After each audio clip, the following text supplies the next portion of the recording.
Cinema షూటింగ్లో గాయపడ్డ Hindupuram MLA cine hero Balakrishna త్వరగా కోలుకోవాలని నెల్లూరులో ప్రత్యేక పూజలు చేశారు. నుడా చైర్మన్ కోటంరెడ్డి శ్రీనివాసరెడ్డి ఆధ్వర్యంలో జరిగిన పూజా కార్యక్రమంలో టీడీపీ శ్రేణులతో పాటు బాలకృష్ణ అభిమానులు పాల్గొన్నారు. మూలపేటలో భువనేశ్వరి సమేత మూలస్థానేశ్వర స్వామి ఆలయంలో కోటంరెడ్డి శ్రీనివాసరెడ్డి అంగప్రదక్షిణ చేశారు.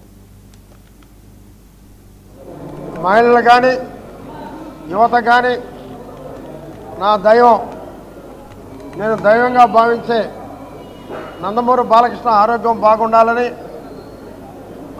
ఆ దేవదేవుడు మహానుభావుడు మూలపేట స్థానిక మూలస్వామి శివాలయానికి రావడం, ఆ శివాలయంలో చుట్టూరు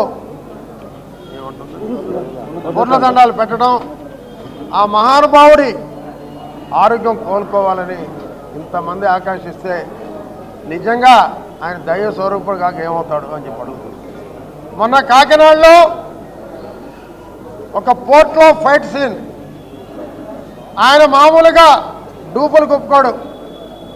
వద్దు సార్, డూపులు పెడతాం, మీరు వద్దు చేయొద్దు అంటే లేదు నేనే చేస్తాను అంటూ ఒక విలన్ని కాలుతో కొట్టేటటువంటి ఒక ఫైట్, ఆ విలన్ పోయి లారీ కింద పడతాడు. అది డైరెక్ట్గా చేయడం వల్ల కాలు కింద మడేం కొంచెం ఫ్రాక్చర్ అయింది.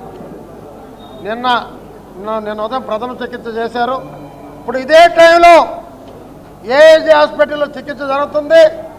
అదే టైంలో ఆ మహానుభావుని, ఆ పరమేశ్వరుణ్ణి, పార్వతీ పరమేశ్వరుని కోరుకోవటం జరిగింది. మా దైవం ఇంతమంది